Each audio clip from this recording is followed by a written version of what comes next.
What's up, guys? So I was just sitting around. I was just walking outside. Beautiful, beautiful night.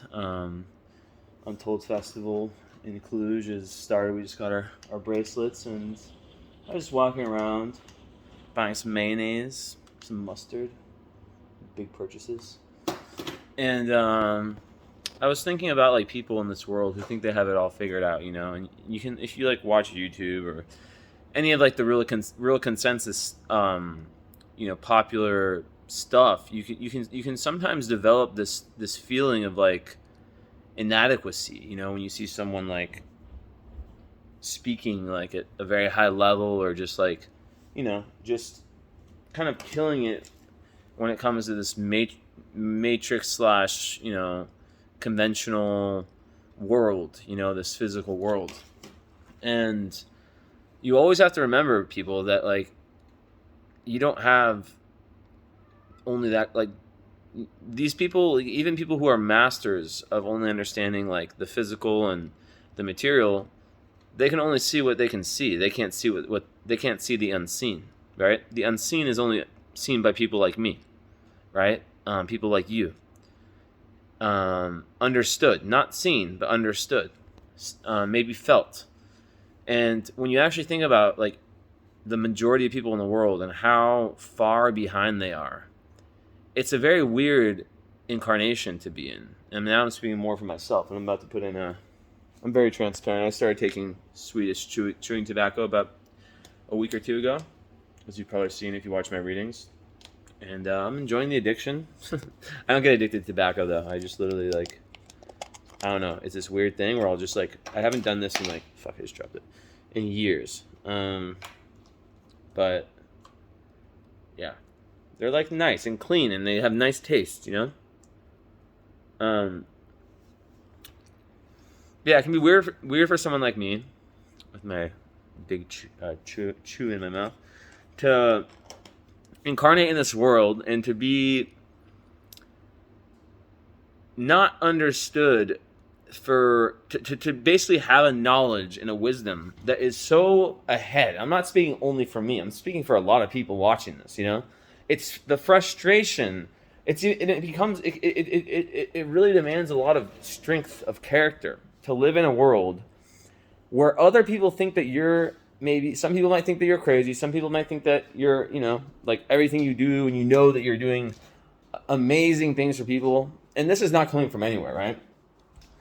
But you're doing amazing things for people. You clearly, like, astrology. It's like so fucking like, it's ridiculous, the synchronicities I see. I don't even get surprised anymore when I have 5 charts in a row with the same moon sign in the same square, or that all of them have North Node on the ascendant, or like, and then like the next 5 in a row have another thing that's similar. It's like, it's just second nature. It's just like, I don't get freaked out anymore when I keep saying like these decisive numbers, 11, 10, or 22, 22, 22, like at really important times. Like nothing, I get told things like that I predicted in my readings when I have follow-ups, like, and I'm like, nothing surprises me, And it's bizarre living in a world where people still believe some, like, some dumbass shit, and they live their lives based off of that. And I think intelligence is measured by awareness, right? I think you can have, like, I do have very very high IQ. Just in case you're wondering, I've been tested. I'm not going to tell you my score because then that comes off as arrogant, but that doesn't even fucking matter because I don't believe in those tests. But like, I think the real form of intelligence is spiritual intelligence, understanding truth, understanding what real truth is, or else what the fuck are you living for? If you're living thinking that you're just gonna make a bunch of money and you're just gonna fucking die and have a fucking dumbass retirement that is worthless, what are you living for? What are you fucking living for? Are you living for someone else? Then who are they living for? Like, are they living, and then it's just this chain of you living for that person who lives for their kid, for their kid, for their kid, for their kid. It's like, live for your fucking self, And I think, I'm very grateful. It's like a double-edged sword to have, the advanced knowledge, and some of it. I don't have all of it. I mean, but I understand how the universe works. I understand God in a sense. Like, I understand, karma through astrology. I've been shown it. I do multiple readings every day and then, sessions where I speak with people. I understand how God works because I understand astrology. I get to see it every single day. I get to experience God, right? And I get to talk as a channel where God speaks through me, and then I tell the client about some real shit, not some religious bullshit, nothing against religion, right? This is more than that. This is the only thing that exists in the world. And it's like astrology, alchemy, I'm talking about everything that's spiritual, that is actually worth studying. Because what is worth anything? Like, how can something be worth something? I always talk about the zodiacal tale, right? I'm not going to give the whole story here, but basically you can look at each sign from Aries to Pisces as a story, an archetypal story that every human goes through. Aries is the kid. Taurus, I'm not going to go through it. It's like, you get yourself, you kind of like understand yourself, try to get yourself values, all that stuff. Gemini, you go out in the world and you explore.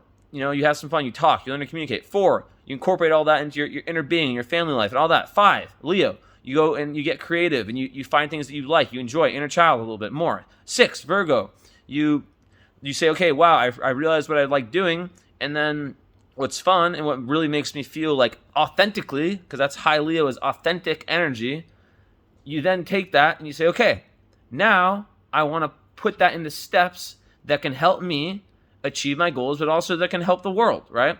It's about getting serious. I've had enough fun in Leo. Then it's the 7th house. 7th to 12th is all more external. Relationships.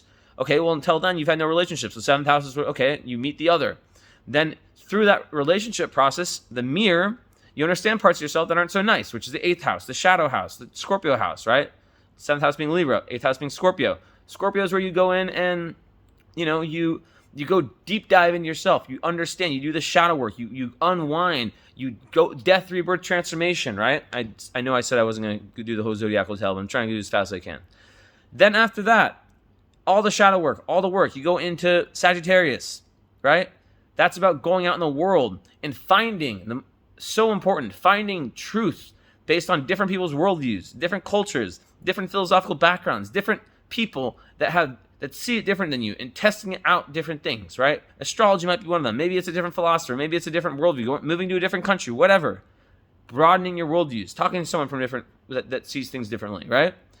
And then, 10th house, accumulation, how you take all of that and you put it into a work, into your career, into your dharma, into your purpose, right? That rules kind of what you do as a public figure or what you do even like in the more public domains of your life. Could even be spirituality, right? It's different for everyone. Then 11th house, how can you combine with other like-minded people and make the world a better place? See, this is God speaking through astrology. 12th house, that's the house of oneness and illumination. And once you've done all that work, you get to that point of disillusionment. It's also the end of a cycle. And I can talk forever about the 12th house. The house where you actually experience that oneness, that Piscean oneness, where you actually experience and feel the presence of God, the presence of oneness with humanity. That is fucking truth. Not this bullshit.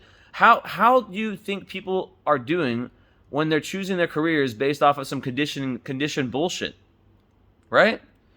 Like, you need to go through that entire process I just told you on your own.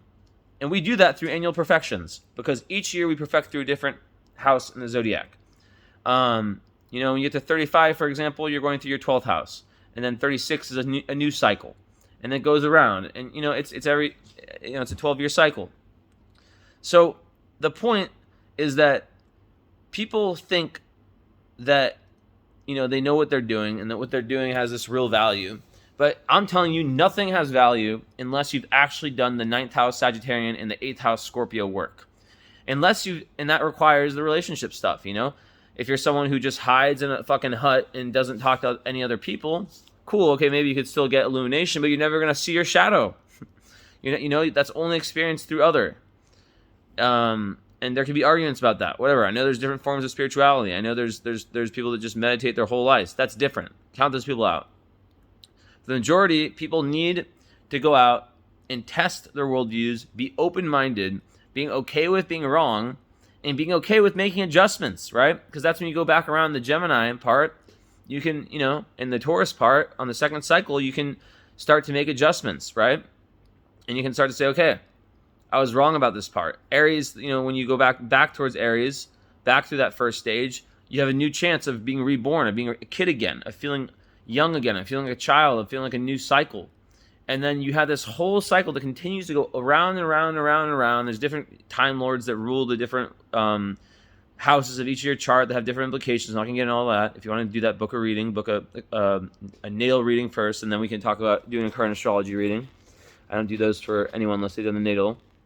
But basically, until you understand, this is a thesis, until you understand your purpose and understand that what you're doing is based on a truth that you have spent not only within yourself, like going within yourself and trying to find it, but something that you found externally, that you found through countless conquests and this massive search for truth that, I'm grateful to have amazing clients, followers, people who, like people around me who are doing this, and I respect every single one of them, because it takes a lot to break free. So many of my clients, you guys watch my readings, they're all posted on YouTube, all anonymously.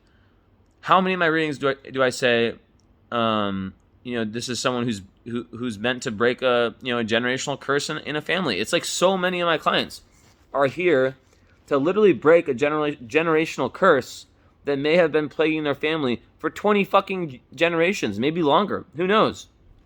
And the work that they do, and then they have kids, and then they teach those kids those principles, and then boom, and then just this continuous cycle. That's the work that I'm doing. That's the work that other people like me are doing, and that's the work that I think is worth it for me. Everyone has their own lane. For me, it's like, helping people understand themselves better, helping them wake themselves up to the real purpose, helping them understand their true karmic downfalls and cycles and all that stuff. I really need to fucking spit right now. And I know it's gross, but it's a sexier version of the American Chew. I don't care. Full disclosure. So, yeah. Curious what you guys think. I kind of started by talking about, the difficulty of kind of living in a world where that's not necessarily respected. Well, guess what? That's a double-edged sword, And that's, about that comes to... God will judge. You have to strengthen that relationship with the divine. If you want to call it God, if you want to call it the universe, whatever you want to call it. I just simplify it by saying God, but it doesn't necessarily it can mean anything to anyone, right? But to the oneness and really living through the principle of metaphysical value over physical value over material value. Yeah, it's nice to have nice things. I can't fucking complain. I do like luxury. I'm not gonna fucking run away from that fact. That's just part of who I am. Am I obsessed with it? Do I need it? No. Do I like it? Yeah. Will I work my whole life and fuck people over to get it? Hell no. That's why I keep my readings at a good price. I know I haven't seen readings better than mine ever. I mean, I haven't seen that many readings, granted, but I've had readings from people who have 10 times more experience than mine, and I've never felt the energy that I'm just being honest, for birth chart readings, not for predictive astrology. Predictive astrology, I've seen people do better than me. But when it comes to nail readings, I could charge fucking $1,500 if I wanted to. The amount of preparation I put in, the amount of work I do. I'm not gonna do a reading unless I'm meditated, worked out, all that stuff before.